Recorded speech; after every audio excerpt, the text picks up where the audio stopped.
نماز فجر ہے نا، یہ 2 رکعت ہے اور سنت موقدہ ہے، اور 2 رکعت نماز فرض ہے نا، یہ فجر کے میں بتایا. پھر نماز ظہر میں 4 رکعت سنت موقدہ ہے، پھر 4 رکعت فرض ہے. اس کے علاوہ بھی ہے یہ، پھر 2 رکعت سنت مؤکدہ ہے، پھر 2 رکعت نفل ہے نا. پھر نماز عصر ہے، رکعت سنت غیر مؤکدہ ہے 4 رکعت، پھر 4 رکعت فرض ہے. پھر نماز مغرب 3 رکعت فرض ہے، 2 رکعت سنت مؤکدہ ہے، پھر 2 رکعت نفل ہے. پھر نماز عشاء ہے نا، 4 رکعت سنت غیر مؤکدہ ہے، پھر 4 رکعت فرض ہے، پھر 2 رکعت سنت مؤکدہ ہے، پھر 2 رکعت نفل ہے، پھر 3 وتر ہے، پھر 3 رکعت نفل ہے نا. پھر نماز جمعہ ہے، 4 رکعت سنت مؤکدہ ہے، پھر 4 رکعت سنت مؤکدہ ہے، پھر 2 رکعت سنت غیر مؤکدہ ہے، پھر 2 رکعت نفل ہے، پھر 2 رکعت نفل ہے.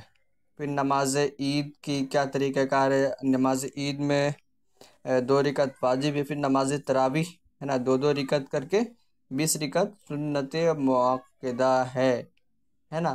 اور دعائے خیر کا بھی اوپر میں طریقہ کار ہے، نقصان نہ دے، اس طریقہ کار سے لکھا ہوا ہے.